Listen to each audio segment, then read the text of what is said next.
유익한 사람으로 살고 싶은 이정환입니다. 또 한 주 만에 인사를 드리는데요. 다들 추석 잘 보내셨죠? 추석 어떻게 보냈는지 궁금합니다. 저는 명절에 양가 잠깐 갔다 오고요. 또 가족끼리 시간도 좀 보냈습니다. 참 이번 명절도 또 코로나 때문에 많은 사람들이 또 이렇게 자유롭지 못했던 것 같아요. 또 어떤 사람은 또 뭐 상관없이 다녀오기도 하셨고, 또 오히려 그런 관광지는 가족들끼리 많이 여행을 왔더라고요.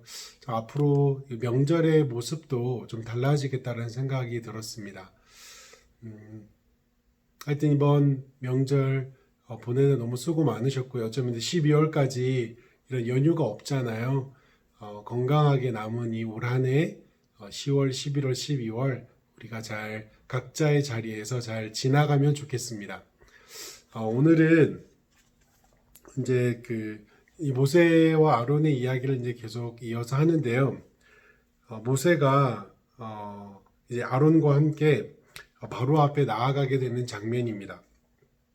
그런데 그 장면 전에 하나님이 모세에게 이렇게 이야기를 해주십니다. 여호와께서 모세에게 이르시되 나는 여호와라. 내가 내게 이르는 바를 너는 애굽 왕 바로에게 다 말해라. 모세가 여호와 앞에서 아뢰되 나는 입이 둔한 자이오니 바로가 어찌 나의 말을 들으리까 말합니다. 그리고 하나님도 이렇게 대답합니다. 여호와께서 모세에게 이르시되 볼지어다 내가 너를 바로에게 신같이 되게 하였은즉 내 형 아론은 내 대언자가 되리라 라고 말합니다. 그리고 밑에 또 뭐라고 나오냐면요. 하나님이 이렇게 얘기해요. 내가 이스라엘 백성 애굽 땅에서 이적을 많이 행할 것이다. 그런데 바로가 내 말을 듣지 않을 것이다. 그런데 내가 애굽에 내 손을 펴서 내 군대 내 백성 이스라엘 자손을 그 땅에서 인도해 낼 것이다. 그런데 이때에서 그러고 나서 모세와 아론이 여호와께서 명령하신 대로 다 행합니다. 그런데 7절에 이렇게 나와 있어요. 6장 7절에 7장 7절이고 7장 7절에 그들이 바로에게 말할 때 모세는 80세였고 아론은 83세였더라 라고 이야기를 합니다.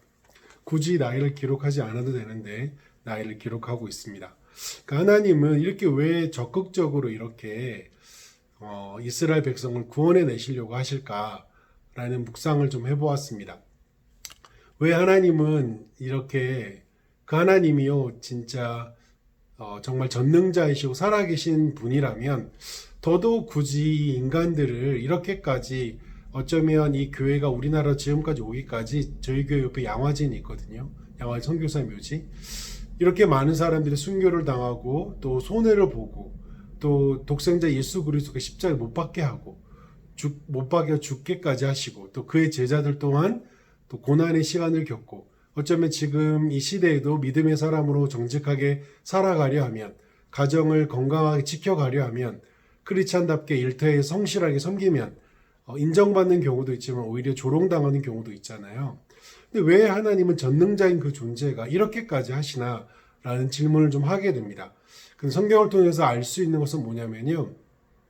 하나님은 아담과 하와를 만드신 이후에 끊임없이 그 회복을 하는 일에 모든 걸 쏟으시는 것 같습니다. 그런데 그 회복을 전능자의 능력으로 이렇게 한순간 인위적으로 이렇게 뭔가 자기의 능력을 과시하면서 하시는 것이 아니라 꼭 피조물을 통해서 그 시대마다 어쩌면 그 일터를 위해서 그 가정을 위해서 어떤 그 한 사람을 통해서 하나님이 어떤 분인지를 나타내는 것 같습니다. 그런데 그 일에 지금 모세와 아론을 불렀는데요. 모세가 80이고 아론이 83세래요. 바로 앞에 서는 일이 얼마나 두려워요. 제가 지난번에도 말했듯이 난 그냥 노인네고 그냥 목동일 뿐인데 왜 나 같은 사람을 이 마음에 모세는 계속 좀 붙잡혀 있었던 것 같습니다. 그럼에도 불구하고 하나님은 계속해서 모세를 통해서 이 일을 진행하시는 것을 보게 되어진 포기하지 않으세요. 그러니까 그 말은 무슨 말이냐면 하나님이 여러분을 통해서요 또 저를 통해서 하시고자 하는 그 일 코로나든 뭐 교회가 어려워지든 뭐든 상관없이 이 땅의 교회를 통해서 하시고자 하는 그 일 끝까지 진행하실 것입니다.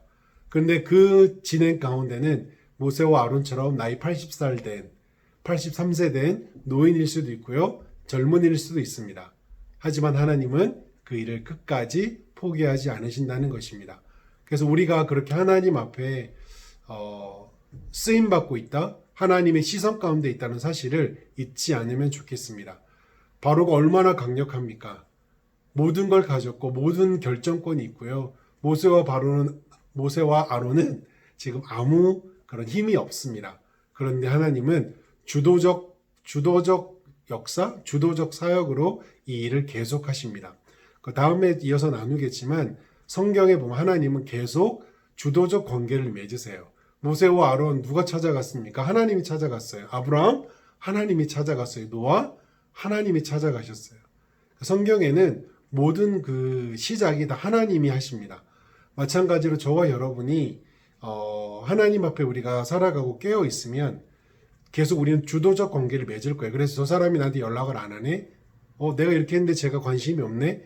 중요하지 않아요. 왜냐하면 우리 주도적 관계를 맺어가게 돼요. 예수님이 그랬듯이 저와 여러분 이 한 주간도 주도적 관계를 맺어가기를 소망합니다. 그리고 하나님이 나를 끝까지 포기하지 않으시고 사용하실 거다. 왜냐하면 그분은 한 번 마음 먹은 것 끝까지 진행하시기 때문에. 출애굽의 여정 가운데 끊임없이 이스라엘 백성들이 분노하고 포기하게 만들고 막 이렇게 하거든요. 근데 하나님은 포기하지 않으시고요. 그 일에 또 모세와 아론이 중요한 역할을 합니다.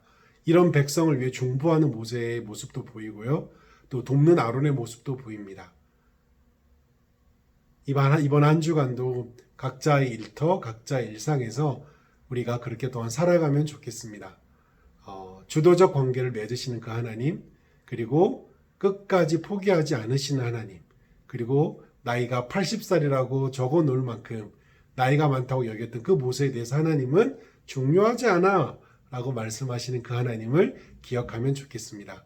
분주하지만 말씀 피는 것, 또 짧게라도 기도의 시간 가지는 것 우리가 잘해가면 좋겠습니다. 더더욱 이런 시간이 앞으로는 더 중요할 것 같습니다. 그리스도인 정체성을 견고히 지켜가고 내가 왜 이 하루하루 살아가야 되는지 그 이유를 명확히 알아가려면 하나님의 사람들과 계속 교제하는 것과 그리고 말씀을 읽는 것, 기도하는 것 절대로 포기해서는 안 됩니다. 사랑하고 축복합니다.